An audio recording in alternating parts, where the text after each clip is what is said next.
Well, it's time for us to take a look now at what's grabbing the headlines here in France. Flo's been looking through all the papers for us. Hi there, Flo. Okay. And we've been talking about this for a few days now. The government controversially pushing through some economic reforms. This is really still continuing on shockwaves, and the government facing a confidence vote later today. Absolutely. That's the opposition UMP that quickly filed the censure motion, as it's called. Why is that? Well, it's because Manuel Valls, the Prime Minister, used the ultimate trump card. He used Article 49.3 of the Constitution to ram the Macron law, so this package of economic reform, to ram it through Parliament without a vote. Now, lots of papers are focusing on the fact that, in theory, the government is going to have no problem, not having to go through this censure motion. It's going to succeed in pushing through that. What's more delicate, however, is that there is now an open war that has been declared within the left, and that's exactly the war, the words rather, that are on the front page of Le Figaro, the right-leaning paper today. They talk about la guerre est déclarée. There's this declaration of war between Manuel Valls, the Prime Minister, and these socialist rebels, les frondeurs, who have been very vocal about their opposition to Manuel Valls' social democratic turn in terms of economic reform.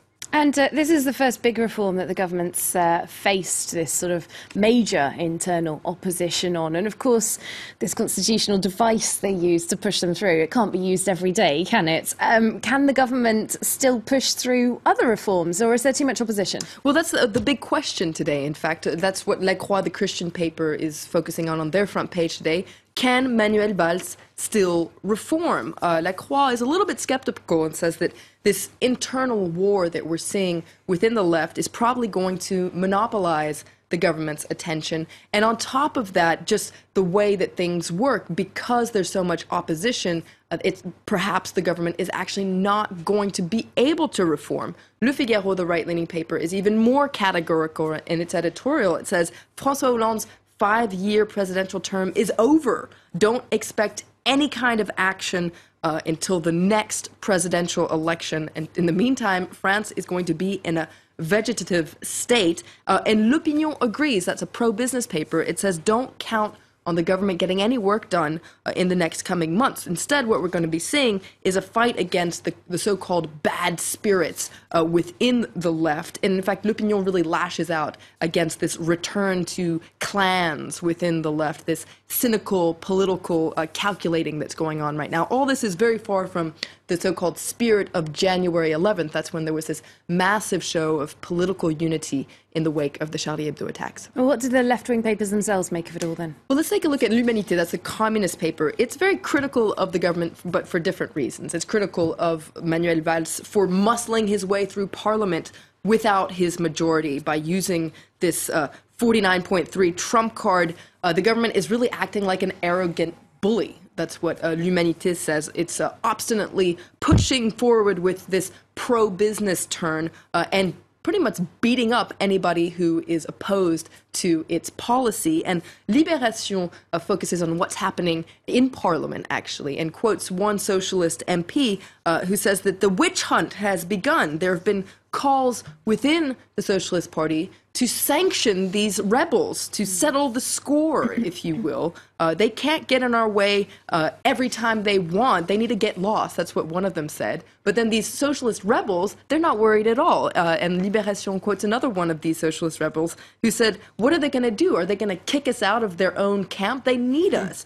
So all this to say that the atmosphere is pretty violent within the socialist MP camp these days. And I think this cartoon in Libération by Willem, he's a cartoonist here in France, I think it pretty much sums up the situation quite well. You can see Manuel Valls here, and his teeth are very sharp. His teeth there, they're the 49.3, that article of the Constitution.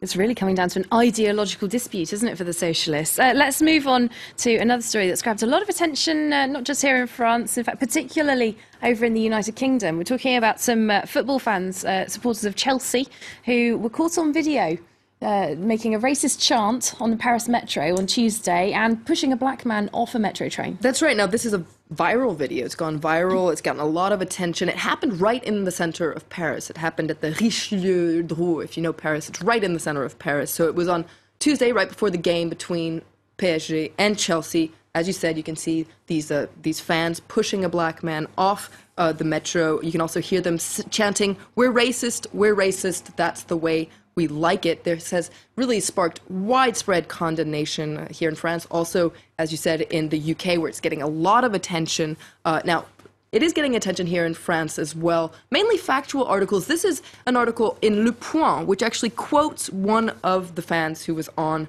the metro, a 17-year-old, actually, Mitchell McCoy. And he's given a very different account of what happened. He says, this was not racism at all. He said the reason the man was pushed off the train was because there were too many people on the train. Then he also goes on to say that the reason he was pushed off the train is because he was a supporter of PSG.